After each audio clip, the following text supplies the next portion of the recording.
আমাদের ওয়েবসাইটে diamond off করা একদম সহজ, স্ক্রিনের উপর দেখো।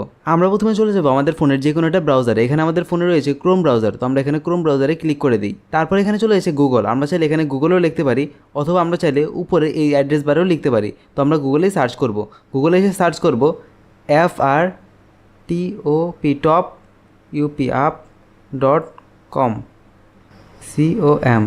তো আমরা frtopup.com লিখে সার্চ করলাম। এখানে আমাদের ওয়েবসাইটটা সর্বপ্রথম চলে এসেছে। তো আমরা প্রথমে চলে যাই আমাদের ওয়েবসাইটে আসার পর এমন একটা স্ক্রিন দেখতে পারবেন। এখন আপনারা চাইলে ডায়মন্ড টপ আপ করতে পারবেন। তার আগে আপনাদের একটা কাজ করতে হবে, এখানে লগ ইন বাটনে ক্লিক করে আগে লগ ইন করে নিতে হবে। তারপরে এখানে আপনাদের সাইন আপ করতে হবে। তবে সাইন আপ করা যদি আপনার ভেজাল মনে হয় তাহলে লগ ইন অপশনে গিয়ে আপনি এখানে কন্টিনিউ উইথ গুগল করে দিবেন। তারপর আপনার ব্রাউজারে লগ ইন থাকায় অনেকগুলি জিমেল চলে আসবে। এখান থেকে আপনি যে কোনো একটা জিমেল সিলেক্ট করে দিবেন। এই জায়গায় আপনাকে কিছুক্ষণ সময় নেবে।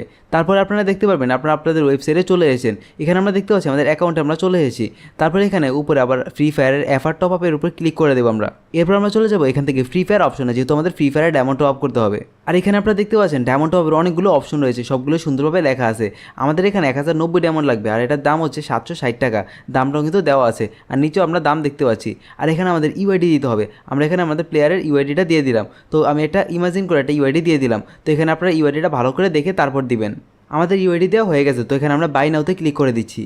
এরপরে এখানে উপরে দুটো অপশন রয়েছে, এগুলো চাইলে আপনারা না দিলেও নাও দিতে পারেন। আপনার ফ্রি ফায়ারের নামটা কি যদি পারেন লিখে দিবেন। তারপর এডিশনাল ইনফরমেশনে আপনি চাইলে আপনার ফোন নাম্বারটা দিয়ে দিতে পারেন, যাতে কোনো সমস্যা হলে আপনাদের সাথে যোগাযোগ করতে পারি। বাট উপরেটা না দিলেও হবে। আর এখানে আসার পর দেখবেন একটা বিকাশ নাম্বার দেওয়া আছে। এই বিকাশ নাম্বারে টাকা পাঠিয়ে উপরে আপনি যে বিকাশ নাম্বারে থেকে টাকাটা পাঠিয়েছেন সেটা লিখে দিবেন। আর বিকাশ নাম্বারে টাকা পাঠানোর সময় একটা ট্রানজ্যাকশন আইডি পাওয়া যায়, ওইটা এই জায়গায় দিয়ে দিবেন, যেটা আপনার স্ক্রিনের উপর দেখতে পাচ্ছেন কোনটা ট্রানজ্যাকশন আইডি। আর যারা SMS এর মাধ্যমে দিবেন তাদের জন্য এইটা হচ্ছে ট্রানজ্যাকশন আইডি। তারপর এটা রাইস্টারকে বলে অনেকের তো বিকাশ অ্যাকাউন্ট নেই, তারা কিভাবে পাঠাবে? তারা চাইলে খুব সহজে দোকান থেকে নগদে পাঠাতে পারবে। যারা দোকান থেকে টাকা পাঠাবে এই নগদ অপশনটা সিলেক্ট করবেন। সিলেক্ট করার পর যেই দোকান থেকে টাকা পাঠিয়েছেন ওই দোকানদারের নাম্বারটা দিয়ে দিবেন উপরে, আর তারপর তার থেকে ট্রানজ্যাকশন আইডিটা জেনে নিচে ট্রানজ্যাকশন আইডিটা লিখে দিবেন। তো এখানে আমি দোকানদারের বিকাশ নাম্বার আর ট্রানজ্যাকশন আইডি দিয়ে দিয়েছি। তারপর এখানে প্লেস অর্ডারে ক্লিক করে দিলাম।